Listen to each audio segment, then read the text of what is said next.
So this is the 18th video on Newton's laws of motion. This is in continuation of the 17th video. In this video I'll take up first of all application of Newton's second law to an object or to a particle as seen from some translating non-inertial reference frame. Okay. Now this has fully been discussed regarding this translating NIRF. Concept of pseudo force application has been discussed in the previous videos. Okay. But in view of its importance and because and for the convenience of the student, I am rederiving it again. फिर से रीडराइव कर दे रहे हैं, ठीक है ना। तो सबसे पहले देखिए आई कोई इनर्शियल रेफरेंस फ्रेम है,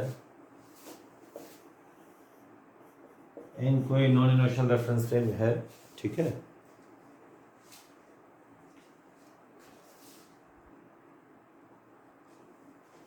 Suppose general case में n is a rotating NIRF. This is the angular velocity of n with respect to I. Its angular acceleration beta I with respect to I n at time t. A is some location of n. P is the moving point. This is the vector RPA. These are all instantaneous time t पर है, ठीक है। Mass of particle P is m. Net real force on the particle is equals to m times API. F real is the vector sum of all the real forces acting on the particle. Fine, all right. So F real is equals to m times API. Now velocity of P with respect to n at the given instant is say Vpn.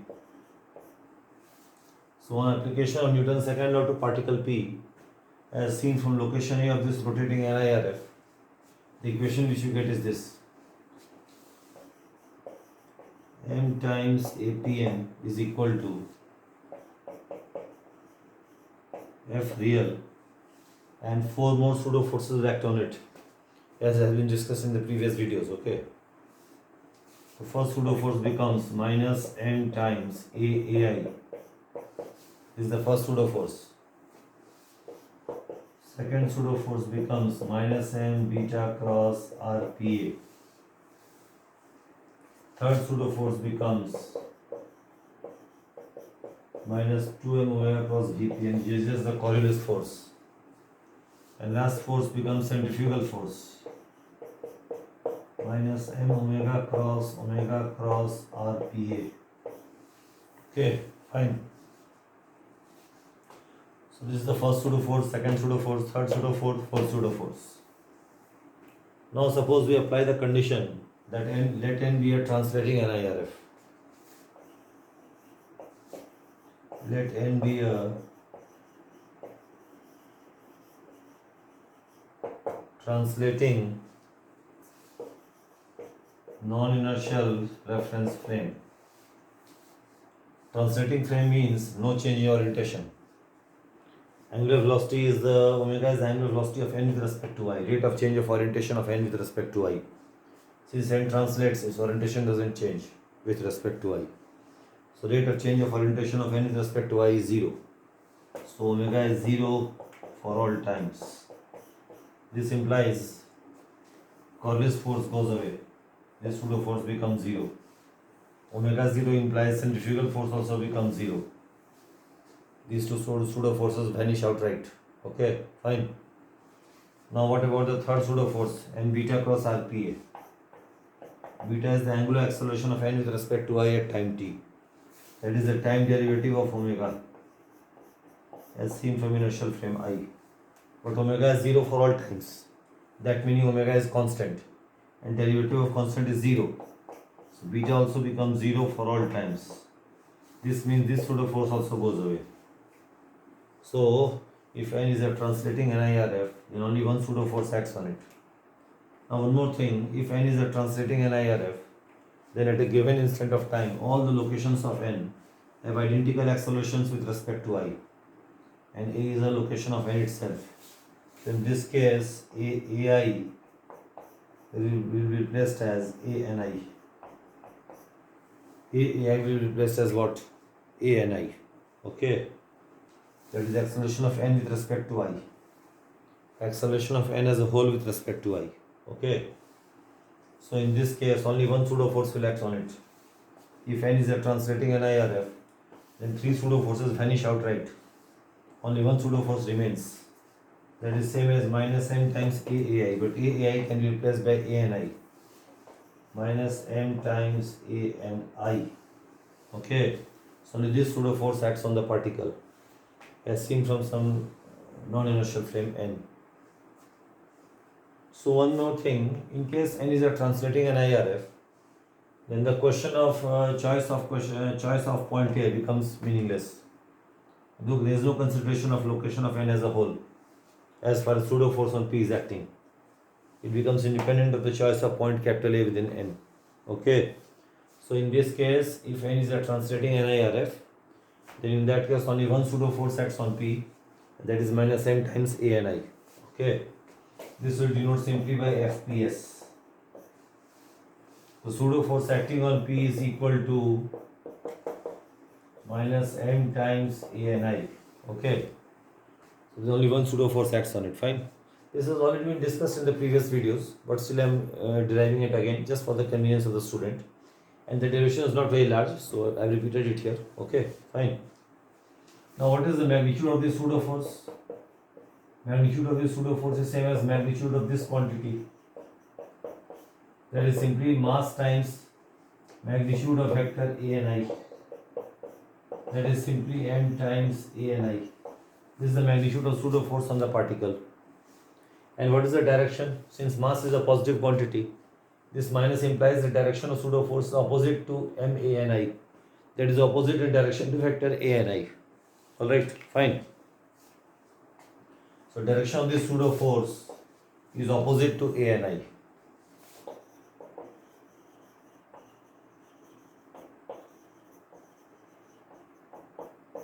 Opposite to ANI.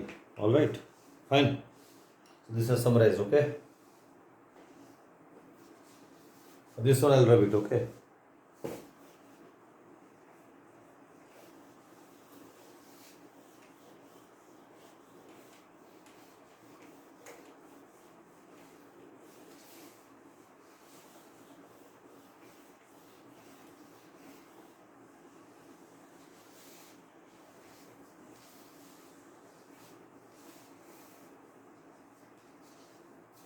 So, final conclusion is this. If P is observed from inertial frame of reference, then the equation of motion, laws of motion of P will be like this: m times API equal to vector sum of all the real forces acting on the particle. This is the application of Newton's second law to particle, as seen from some inertial frame I. In case we observe P from some non-inertial frame N, then the equation becomes m times APN F real plus pseudo forces. In case n is a rotating NIRF, then four pseudo forces act. In case n is a translating NIRF, only one pseudo force acts, as we have discussed just now. So conclusion is this: if we apply Newton's second law to a particle as seen from inertial frame, then acceleration of particle has to be taken with respect to inertial frame of reference. And if we apply Newton's second law to particle as seen from some rotating from some translating from some non-inertial frame n, the net force equals to mass times acceleration. We have to take the acceleration of particle with respect to non-inertial frame n. Okay. So whenever so this rule has to be remembered. इसको याद रखना है. जिस frame में लगाएंगे Newton's law, mass times acceleration equal to net force, acceleration हम उसी frame के रेस्पेक्ट में लेंगे जिस फ्रेम में हम न्यूटन सेकंड लॉस को अप्लाई कर रहे हैं. समझ में आया बात? जिस फ्रेम में लगा रहे हैं न्यूटन सेकंड लॉ, उसी फ्रेम में उसका एक्सेलरेशन लिखाएगा. ये मास टाइम्स एक्सेलरेशन जो टर्म आएगा ना, उसमें एक्सेलरेशन उसी फ्रेम के रेस्पेक्ट में हमको लेना होगा जिस फ्रेम में हम न्यूटन सेकंड लॉ अप्लाई कर रहे हैं. समझ गए? ये बात को हम समझा दिए. क्लियर है? अच्छा, अब जरा हम क्या करते हैं, एक सिंपल प्रॉब्लम टेकअप करते हैं. ठीक है, अब इसे नेक्स्ट वीडियो में बता देंगे. हम कंबाइंड इक्वेशन का टेक्निक डिस्कस करेंगे, लेकिन पहले इसका बात कर लेते हैं. एक कॉमन एग्जांपल लेंगे जो इस कंसेप्ट को डिमॉन्स्ट्रेट करेगा. ठीक है ना?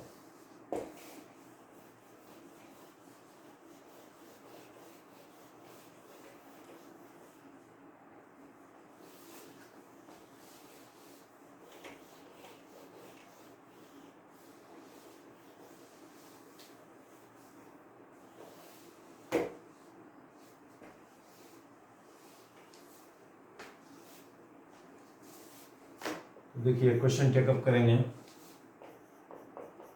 क्वेश्चन ये टेकअप करेंगे। देखिए ये मैंने बस एक बेसिक क्वेश्चन है, बस कंसेप्ट को डिमॉन्स्ट्रेट करने के लिए हम बता रहे हैं इसको, ठीक है ना। तो क्वेश्चन ये है, a person of mass 60 kg stands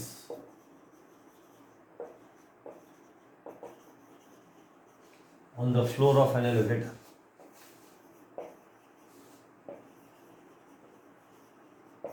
Moving upward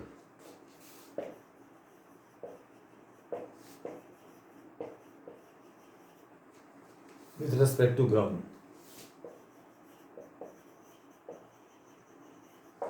With respect to ground. Fine. With acceleration A. With respect to ground. G for ground, okay. Take G to be 10 meter per second square.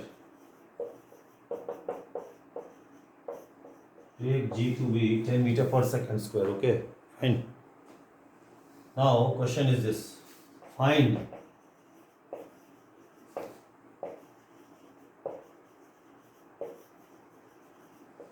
force N, normal force on the person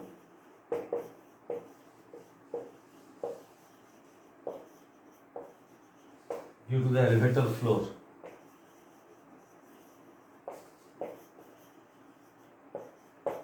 And for 3 cases. First, acceleration of elevator is 4 meter per second square in upward direction with respect to ground, okay. Second, A is 0 with respect to ground. And third, A is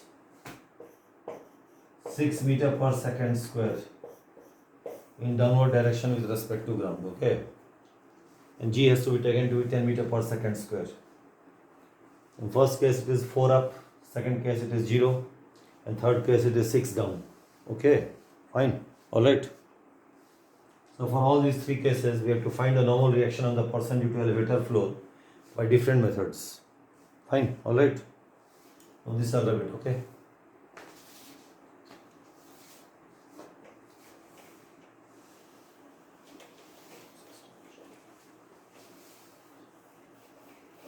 So I'll take up one of them, each of them I'll take up one by one, okay. So case 1. Case 1 is this: acceleration of elevator with respect to ground is constant, is equal to 4 meter per second square upward, okay. Fine.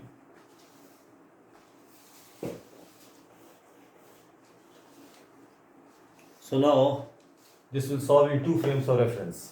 एक तो elevator frame में बनाएंगे और दूसरा ground frame में बनाएंगे, ठीक है. So by method 1, method M1, solved in ground frame, okay.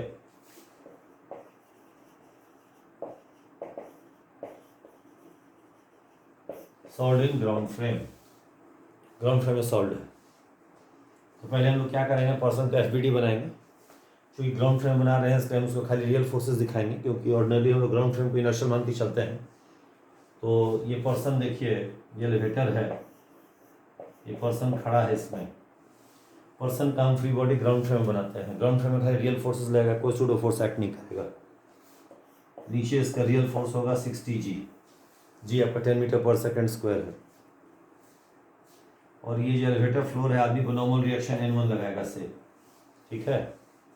अब आदमी को हम क्या करते हैं, न्यूटन सेकंड में लगाते हैं ग्राउंड के रेस्पेक्ट में, अपवर्ड डायरेक्शन में. अपवर्ड डायरेक्शन लगाएंगे तो net force in upward direction क्या लेंगे, F dash minus F double dash concept.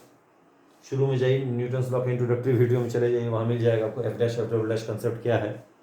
या क्या लिखेंगे, N1 minus 60 G equal to 68, so n1 हो जाएगा 60 times g plus a,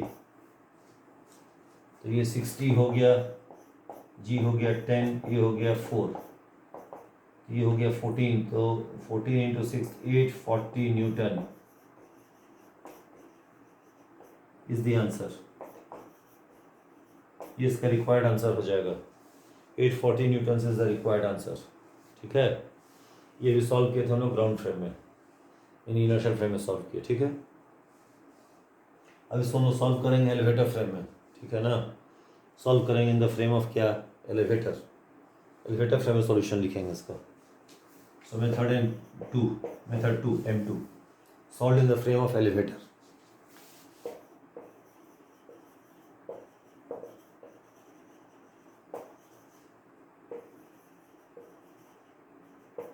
elevator को हम लोग डिनोट करेंगे ई से, E for elevator, G for ground. Okay, उसके लिए फिर से हम लोग क्या करेंगे कि इसका फ्री बॉडी पर्सन का बनाएंगे एलिवेटर फ्रेम में अब। ठीक है, ये देखिए पर्सन हो गया ऐसे, रियल फोर्स तो लगेगा एज इट इज जैसा लग रहा था ग्राउंड फ्रेम में, उसमें कोई वेरिएशन तो आएगा नहीं। 60G N1। अच्छा, एलिवेटर भी हम देखे कि एक ट्रांसलेटिंग NIRF है, सीधा जा रहा है ना, रेक्टिलिनियर ट्रांसलेशन है। सो एलिवेटर्स देखने पर पर्सन पे एक सूडो फोर्स लगेगा, उसका डायरेक्शन एलिवेटर के एक्सेलरेशन के ठीक ऑपोजिट होगा, बट एलिवेटर का एक्सेलरेशन ए ऊपर है तो सूडो फोर्स लगेगा P नीचे, और उसका मैग्नीट्यूड अभी जैसे भी डिस्कस किए थे वो होगा मास टाइम्स ANI। मास 60 kg है और एक्सेलरेशन जो एलिवेटर का ग्राउंड के रेस्पेक्ट में 4 मीटर पर सेकेंड स्क्वायर ऊपर है, इसे सूडो फोर्स उसका ऑपोजिट यानी डाउनवर्ड डायरेक्शन में लगेगा। 6 × 4 × 240 न्यूटन। अब हम क्या करेंगे, न्यूटन सेकेंड और पर्सन को लगाएंगे एलिवेटर फ्रेम में। ठीक है ना, पर्सन को न्यूटन सेकेंड लॉ अप्लाई करेंगे किस फ्रेम में, एलिवेटर फ्रेम में अप्लाई करेंगे, in the frame of elevator. उसको अपवर्ड डायरेक्शन लगाता है Newton's law in the elevator frame. तो लिखेंगे N1, ये F डैश हो गया। Again F dash F double dash concept के लिए इंट्रोडक्टरी वीडियो में चले जाइए, सब मिल जाएगा, डिटेल्स सब प्लेलिस्ट में डाल दिया गया है, आप देखिए उसमें मिल जाएगा। 7वां 8वां वीडियो जो भी है कुछ मिल जाएगा, खोजिएगा मिल जाएगा। ठीक है, F डबल डैश होगा दोनों का सम, 60G यानी 600 प्लस 240। अब राइट साइड में क्या लिखेंगे, mass of person 60 kg into acceleration of person with respect to elevator, क्योंकि एलिवेटर फ्रेम में लगा रहे हैं न्यूटन्स लॉ, अभी हम डिस्कस किए थे। बट एलिवेटर फ्रेम में आदमी स्टैटिक है, एलिवेटर फ्रेम में उसका एक्सेलरेशन 0 हो जाएगा, ये राइट साइड 0 हो जाएगा। देखिए N1 आ गया 840 न्यूटन्स आ गया, ये आंसर हो गया, समझ गए। तो देखिए दोनों मेथड 71 स्टेट कर दिए इसको। ठीक है, दोनों मेथड से सेम आंसर आना भी चाहिए। ठीक है ना, नेट फोर्स कितना होगा, net normal force 840 Newton force उस पर एक्ट करेगा एलिवेटर की वजह से आदमी पर अपवर्ड डायरेक्शन में। ठीक है, ये पहला केस हम बता दिए आपको। ठीक है, इसको मिटा देते हैं। ठीक है,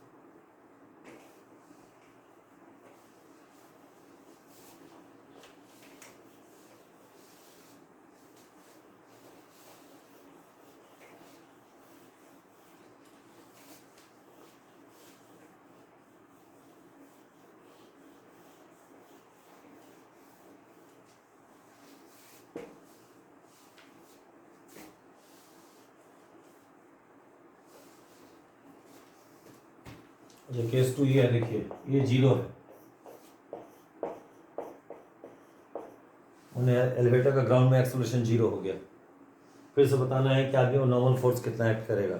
ठीक है ना, अच्छा इस केस में एक बार देखिए, एलिवेटर जो है ग्राउंड के रेस्पेक्ट में 0 एक्सेलरेशन हो गया, ग्राउंड के रेस्पेक्ट में elevator is moving straight with 0 acceleration, यानी ग्राउंड के रेस्पेक्ट में elevator is undergoing uniform rectilinear translation. और हम जानते हैं कि न्यूटन्स लॉ की थ्योरी से कि ग्राउंड फ्रेम इनर्शियल हम लोग बता चुके हैं, कोई भी फ्रेम जो ग्राउंड के रेस्पेक्ट में यूनिफॉर्म रेक्टिलिनियर ट्रांसलेशन अंडरगो करेगा वो फ्रेम भी इनर्शियल हो जाएगा। इस केस में एलिवेटर फ्रेम इनर्शियल फ्रेम है। In this case elevator frame is just the inertial frame of reference. Elevator frame of reference, inertial elevator is the inertial frame of reference। Sorry उसको काट दे रहे हैं। इस केस में जो elevator है that's inertial reference frame. ये inertial reference frame कहलाता है, समझे? It's an inertial reference frame. कहने का मतलब ये हुआ कि एलिवेटर फ्रेम इसमें एक इनर्शियल रेफरेंस फ्रेम हो गया, क्योंकि कोई भी फ्रेम जो ग्राउंड के रेस्पेक्ट में यूनिफॉर्म रेक्टिलिनियर ट्रांसलेशन अंडरगो करता है वो फ्रेम इज इटसेल्फ इनर्शियल। क्योंकि ग्राउंड के रेस्पेक्ट में एलिवेटर सीधा जा रहा है vertically upward at a zero acceleration with constant velocity in elevators undergoing uniform rectilinear translation with respect to ground frame. So acceleration of elevator with respect to ground is zero. So elevator is an inertial reference frame. So यहाँ पर हम ground से solve करें या elevator solve करें, person के free body में कोई चेंज नहीं आएगा। So यहाँ पर दो मेथड सॉल्व करने का कोई मीनिंग नहीं है, सेम ही आंसर दोनों से हमको डायरेक्ट मिलेगा। यहाँ पर कोई मैंने सूडो फोर्स का कंसेप्ट राइज नहीं करता है, क्योंकि सूडो फोर्स तब लगता है जो ऑब्जेक्ट को हम इनर्शियल फ्रेम और रेफरेंस से देखते हैं। Non inertial reference pseudo force तब लगता है जो ऑब्जेक्ट को नॉन इनर्शियल रेफरेंस फ्रेम से देखते हैं। अगर इनर्शियल रेफरेंस फ्रेम से देखेंगे तो कोई सूडो फोर्स एक्ट नहीं करेगा। इसे यहाँ पर ग्राउंड में सॉल्व करना है, एलिवेटर में सॉल्व करना, फ्री बॉडी में कोई डिफरेंस नहीं आएगा। तो यहाँ पर एलिवेटर सॉल्व करने का कोई मीनिंग नहीं है, ठीक है? हम ग्राउंड में ही सॉल्व कर देते हैं। इसका ग्राउंड में हम FBD बना देंगे तो खाली रियल फोर्सेस एक्ट करेगा। ग्राउंड पर एक 60 G लगेगा डाउनवर्ड डायरेक्शन में, एक नॉर्मल फोर्स N2 लगेगा अपवर्ड डायरेक्शन में। अब आदमी को न्यूटन सेकंड लॉ लगाते हैं ग्राउंड के रेस्पेक्ट में, अपवर्ड या डाउनवर्ड कोई भी डायरेक्शन में। मान लीजिए अपवर्ड डायरेक्शन में लगाते हैं तो ये F डैश हो जाएगा, F डबल डैश हो जाएगा। तो N2 minus 60 G equal 60 times acceleration of person with respect to ground frame. But ground frame में आदमी कांस्टेंट वेलोसिटी से ऊपर जा रहा है, तो ग्राउंड फ्रेम में उसका एक्सेलरेशन 0 हो जाएगा, ठीक है ना? क्लियर हो गया था? ठीक है जी। इसलिए N2 कितना हो जाएगा? 600 न्यूटन्स होगा, ठीक है ना? चलिए फिर भी हम एलिवेटर फ्रेम में लगा ही देते हैं, चलिए सॉल्व कर ही देते हैं कंप्लीटनेस के लिए। एलिवेटर फ्रेम में सॉल्व करते हैं, इसका FBD बनाते हैं एलिवेटर फ्रेम में।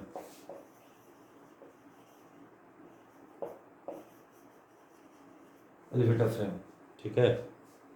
इसमें न्यूटन और इसका अगेन पर्सन का FBD बनाते हैं। जैसा कि मैंने बताया खाली रियल फोर्स लगेगा, इनर सूडो फोर्स तो आएगा नहीं। ये हो जाएगा 60 G, ये हो जाएगा N2। अब एलिवेटर फ्रेम में तो न्यूटन लॉ लगाते हैं अपर डायरेक्शन में, F डैश हो जाएगा N2, F डबल डैश हो जाएगा 60 G बराबर 60 into acceleration of person with respect to elevator. और यहाँ एलिवेटर के रिस्पेक्ट में पर्सन स्टैटिक है ना? एलिवेटर के रिस्पेक्ट में person is static, it has no motion at all, no movement, so its acceleration with respect to elevator becomes 0। सो N2 becomes 600 newtons. समझ गए? बस डिफरेंस एक ही है, देखिए एलिवेटर फ्रेम में आदमी का 0 वेलोसिटी हमेशा है, तो 0 एक्सेलरेशन हो गया। ग्राउंड के रेस्पेक्ट में आदमी का एक्सेलरेशन वेलोसिटी 0 नहीं है, वो मूव कर रहा है ऊपर लेकिन कांस्टेंट वेलोसिटी से, अगेन उससे ग्राउंड में भी एक्सेलरेशन 0 हो गया। बात समझ रहे हैं क्या बोल रहे हैं? डिफरेंस सिमिलरिटी दोनों में क्या है? सिमिलरिटी ये है कि दोनों फ्रेम में आदमी का 0 एक्सेलरेशन है, ग्राउंड में भी और एलिवेटर में भी। और डिफरेंस क्या है? डिफरेंस एक एलिवेटर फ्रेम में आदमी परमानेंटली स्टैटिक है, रुका हुआ है, लेकिन ग्राउंड फ्रेम में आदमी ऊपर जा रहा है एट अ कांस्टेंट वेलोसिटी। तो डिफरेंस यही है, बट एक्सेलरेशन दोनों का सेम है, दोनों फ्रेम में। बात समझ रहे हैं क्या बोल रहे हैं? तो सिमिलरिटी है कि दोनों फ्रेम में आदमी का 0 एक्सेलरेशन है, और डिफरेंस है कि एलिवेटर फ्रेम में आदमी स्टैटिक है, ऑलवेज 0 वेलोसिटी है हमेशा, और ग्राउंड फ्रेम में आदमी ऊपर जा रहा है विथ यूनिफॉर्म वेलोसिटी। डिफरेंस यही है, सिमिलरिटी यही है, बट एक्सेलरेशन दोनों फ्रेम में सेम है, तो होना भी चाहिए, है ना? बात समझ रहे हैं क्या बोले? तो आदमी का जो एक्सेलरेशन है एलिवेटर फ्रेम में वो 0 है, और ग्राउंड फ्रेम में भी 0 है। फाइन, ये भी बता दिया आपको, हम केस टूल डील कर दिए, इसको मिटा देता है, ठीक है? अब केस 3 टेकअप करेंगे, टेकअप केस 3।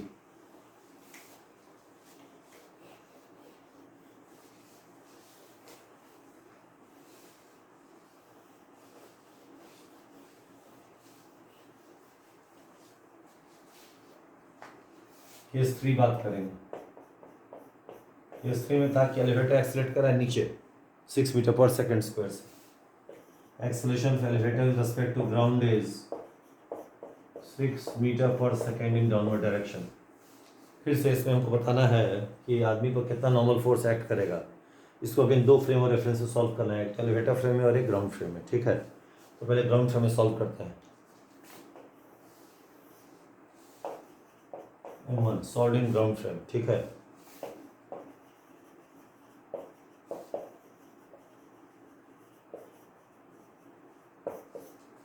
फिर से आदमी कम फ्री बॉडी बनाएंगे ग्राउंड फ्रेम में, ठीक है।